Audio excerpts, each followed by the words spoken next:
TD0, I stepped off that bus and I was like, I am over it already. I'm over it. What is up, people of YouTube? I am DD, it's me, and I am back with another military video, actually. This is one of those videos that everybody wanted me to record. I had people in L.E.A.D telling me to record this. People back home, people on Snapchat. People just want me to record this video, so here I am. If this is your first time here, welcome to my channel. Make sure you hit that thumbs up and hit that subscribe button for more videos. If you have been here before, welcome back. You already know what it is. You already know how I get down. So as you can read from the title of this video is going to be all about L.E.A.D. Let me put a disclaimer out real quick. Y'all know, if you watch any of my other videos, you already know that I do not give out like tricks and loopholes to anything. That's just not what I do. I feel like you cannot live the full experience, or you cannot get the full experience if I sit here and tell you everything. Some of the things in L.E.A.D are designed to stress you out, and it's designed for you to learn. Like, that's the whole point. Let me go ahead and tell y'all this video is about to be everywhere. This video is about to be scatterbrained. Like, there's no way for me to actually sit down and like categorize everything. Like, no. A lot of the terminology that I want to use in this video, I'm not going to really explain it. I'm just going to like run through it, because I explained a lot of the terminology that I'm using in another video. I think it was my enlisted to Air Force ROTC or something like that. So without further ado, let's get into this video. So what is L.E.A.D? What is L.E.A.D? What is L.E.A.D? All you old heads out there are wondering like, what the heck is L.E.A.D? So what L.E.A.D is it was field training, but now it's called L.E.A.D. L-E.A.D, Leadership Evaluation and Development. I swear when I was there, I heard somebody call it something else, and I was just like, wait, what? If you find something else, make sure you leave a comment down below correcting me. Basically what it is you know, you have your GMC year and your POC year. So in between those years, GMC and POC, you have what's called L.E.A.D. After coming from L.E.A.D, you become what's called a contracted cadet. No, that does not mean you are guaranteed to commission. Do not ever think you are guaranteed to commission. The only time you are guaranteed to commission is when you commission, okay? That's the only time. Once you put those gold bars on, that's when you can be like, okay, I did it. Like, but besides that, don't think, because I know a lot of cadets feel like, oh, well, I made it to L.E.A.D, now I can come back and just chill. No, don't ever get complacent. You are still working for that position. But anyway, L.E.A.D pretty much gets you a huge step closer to commissioning. You cannot commission without going to L.E.A.D. So that pretty much puts you in the boat to say, you know what, okay, I'm on the straight and narrow, like I'm good, like I'm contracted now. The only thing I have to do is maintain my grades and keep up, you know, the good work that I've been doing. And you can pretty much commission. So L.E.A.D is designed to pretty much stress you out. It's just like basic training. However, the stressful part of L.E.A.D is actually the fact that you're being evaluated 24/7. I think they were even evaluating us in our sleep. Every single day you had a different position. Some days you had to skip a position because there aren't enough positions compared to the amount of cadets in your flight. So sometimes you won't have a position, but most of the time you will have a position. So, and the thing is, you're being evaluated 24/7. So it's like, you have to be in your P's and Q's 24/7. You can't just sit back and chill and be like, you know what, today I'm gonna kind of like take it easy because I don't really feel like it and my head is hurt. No, you cannot do that. You have to keep going for it all in 18 days. Oh, and by the way, L.E.A.D now is 18 days. I don't know if they did that just for this year or if that's how it's going to be for now on, but L.E.A.D is 18 days. Field training was 28. And this is the first year that we have had L.E.A.D. Last year it was field training, so technically I made history because I am the first MATS 2. Yes, I was in MATS 2. I'm the first MATS 2 that went through L.E.A.D. Ting! At L.E.A.D, you do a lot of like leadership things. I did not realize what I had got myself into until I was at L.E.A.D. That's when it hit me that, oh crap, I'm becoming an officer. I'm becoming a leader. So enough of explaining what it is. Let's finally get to my experience. So basic training versus L.E.A.D. This is like the #1 question people had for me when I was at L.E.A.D. At L.E.A.D, you go to two places. You go to Alabama first, and then you go to Mississippi. Both places are extremely hot. I'm from Alabama, so you would think that I'm used to it, but no. I was hot and I was about to die, and both places are really humid. For me, it was really humid because it rained a lot when I was there in Alabama and at Mississippi. So I guess let me start off with the beginning. Like when I first got to L.E.A.D, I actually didn't. This is actually really random, but When I first got to L.E.A.D, I did not want anybody to know that I was a prior E. Like, I did not want to say anything. I was going to go there and live the entire 18 days as a regular cadet that have no military experience. So when you get to Alabama, of course, you have like rooms and stuff, and you have to make your bed like a certain kind of way or whatever. All those things you kind of learn in your L.E.A.D prep semester. So the semester before you go to L.E.A.D, you'll learn like a whole bunch of stuff. Our people it was like they overly prepared us. Like they like were perfect with us. So when I got there, people were kind of helping me with things. Meanwhile, I kind of knew what it was, but of course that's not me to be like, I got this. Like, I've been enlisted, I've served before, you haven't, I know what I'm doing. Thank you. It was so funny because they're trying to help me with you know, like, for instance, a hospital corner. Like, I had people trying to help me with a hospital corner, and I'm just like, oh, okay, like, thank you. You know, I'm just like going along with it. Meanwhile, I used to be a beast at hospital corners and bases. And my roommate, he was like, he noticed that I was a beast. He was like, wow, like, you're really good. I'm like, yeah. At that time, I had not told him that I was Pri E. I didn't tell anybody. When did it come out that I was Pri E? So my CTA and FTO is Field Flight Training Officer. Flight Training Officer, I think. CTA is Cadet Training Assistant. Every flight will have an FTO and a CTA. FTO is an actual officer and a CTA is a cadet. That's usually they're 400s now. And they're basically just coming back to, I guess, like, help the cadets out and stuff like that. They do yell, by the way. Be prepared for that. So they gave us this paper that we had to write down kind of like our information. And I put that I was a Pri E. Like, they asked me, I think, on the paper. And I put yes. So later on that day, my CTA came back and he was like, oh, you're a Pri E? I'm like, yeah. He's like, what did you used to do? I was like, I'm a firefighter. The funny thing about me being a firefighter, because honestly, that was like my identity the entire way through L.E.A.D. So one day we were in a class and we were doing introductions. I had to do my introduction, you know, I said who I was, school, debt and all that, my major, blah, blah, blah. And he's like, oh, are you gonna share how you're a Pri E?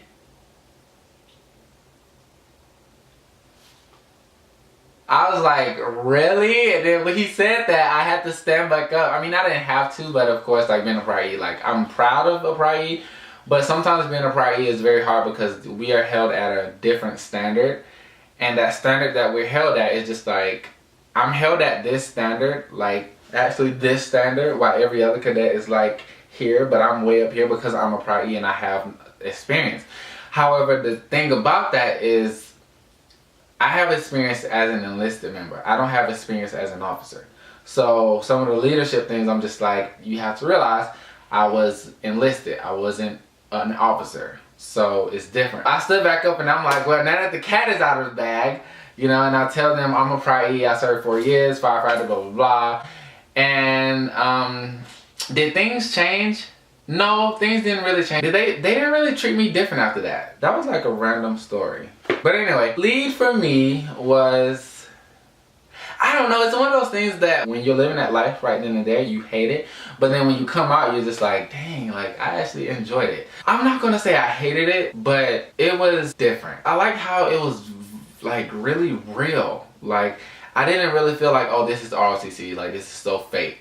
Like, no, I felt like it was real. Everybody around me was officers. Like, it was basically, it's nothing but officers. Of course, I think every squadron has like an NCO or whatever. I think one of the most stressful things was being evaluated 24/7. At the end, we get what's called the L.E.A.D PR, so L.E.A.D Performance Report.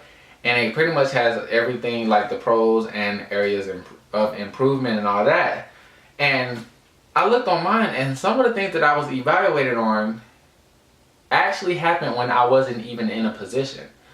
So that just goes to show that you are constantly being evaluated, like 24/7. Don't ever for even a second think that, oh, I'm not being evaluated, I can just slack off today.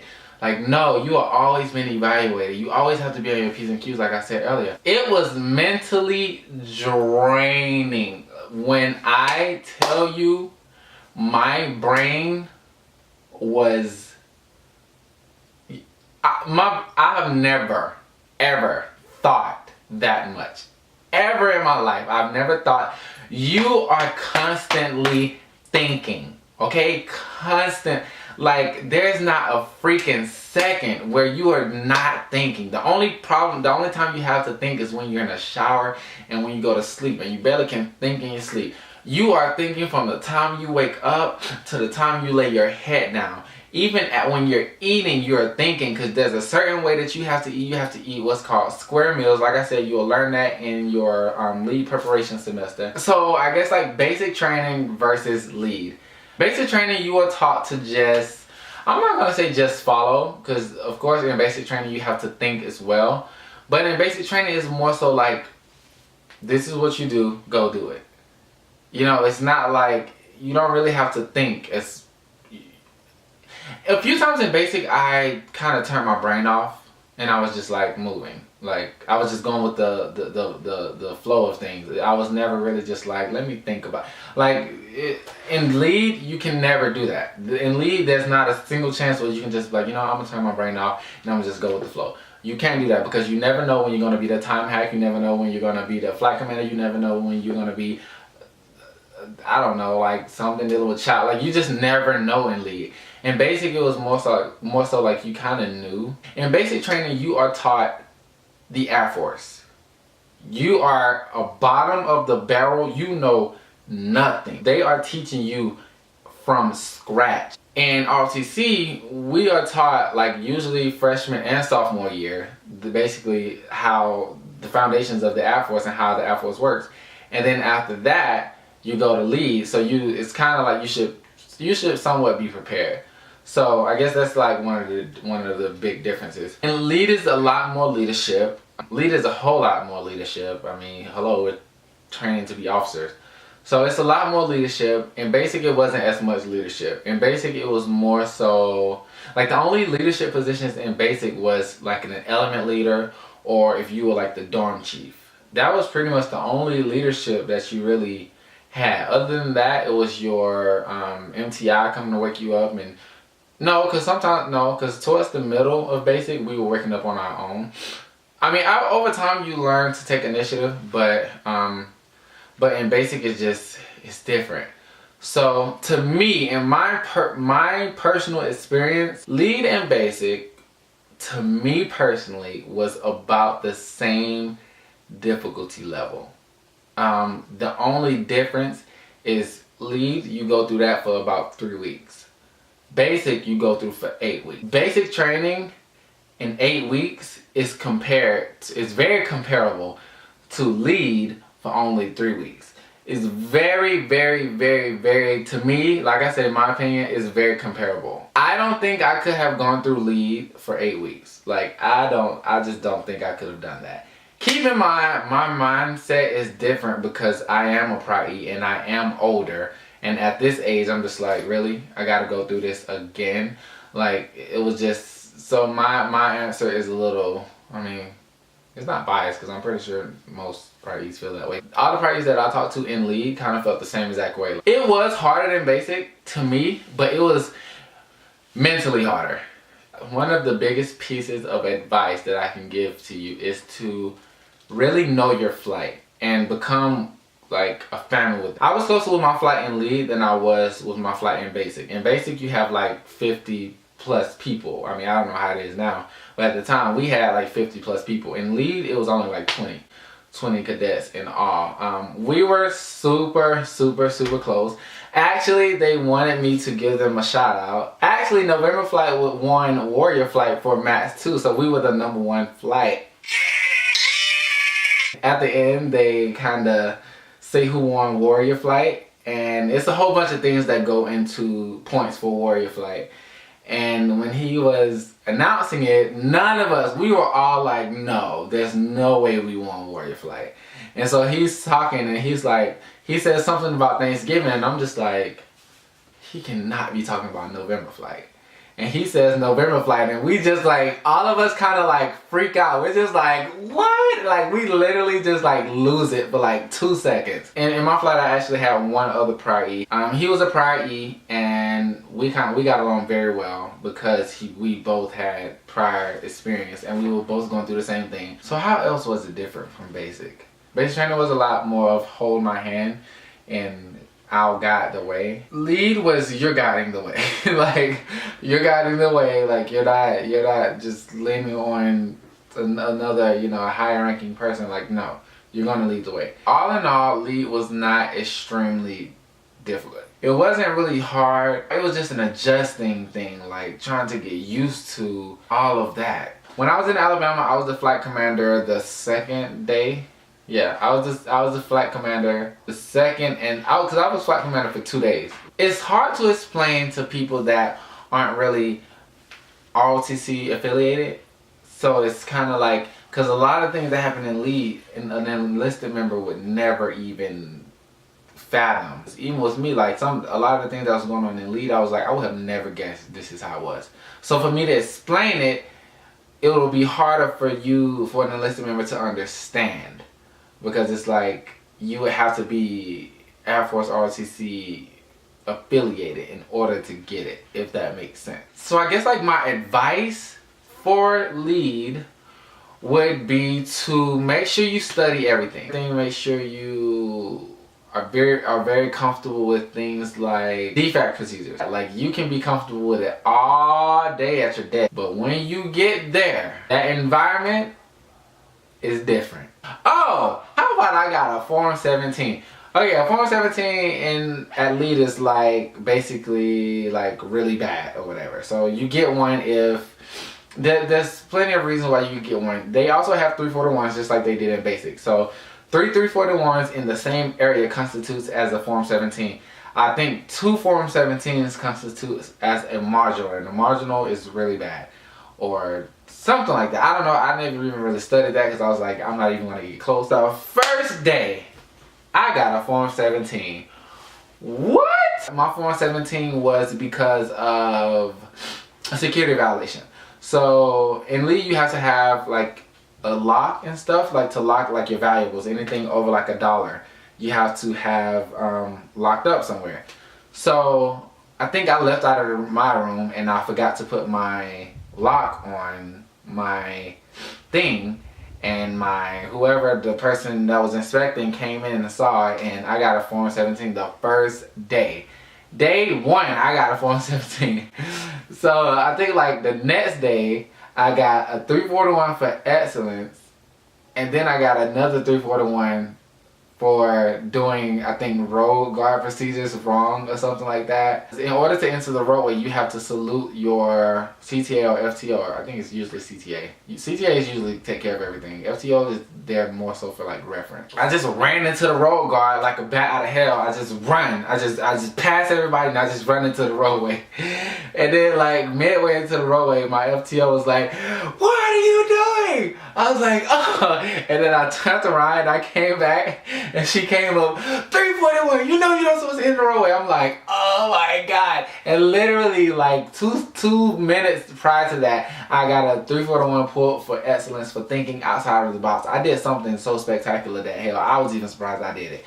However, I never got a 341 pulled for, actually, you know what, I did. Well, actually, I kind of didn't. Okay, I got a 341 pulled in Mississippi because you're carrying a weapon. I mean, obviously it's not real, but you're carrying a weapon and you're supposed to have 2 points of contact on it, and I didn't have 2 points of contact on it. So I came to a CTA. He wasn't even my CTA. He came up and he was like, "Give me a 341." I'm like, oh crap. So my demeanor is very, how do I put it? It's very, not sarcastic, but it's very like, I don't care type thing. So what do? I just reach in my pocket, I gave it to him. Later on in the day, my CTA came back and he was like, "You got a 341 pull for an attitude." I'm like, "No, I got a 341 pull because of the whole 2 points of contact."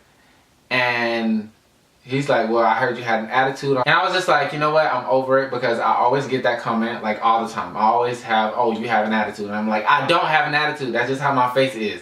So then I told him like I'm working on it because I honestly am. I hate my my RBF. Like I hate it. I'm just like, I'm always looking like I'm just like tired of something or just like hate something. I always look like that. I don't know how to change it, but I can be happy, but still my face is just saying F you. Like, yeah, I can't help it. So I took my memory card out, plugged it in, tried to import the video, and then I realized that my audio was off for the last part of my video. If you just came back from Lee, or if you came back from field training maybe a year ago, a few years ago, whatever, it doesn't matter. I want you to leave some of the craziest things that happen in your mats down in the comments below. And I'm pretty sure everybody else watching this video would love to see it. I would love to get a laugh and see what you guys went through.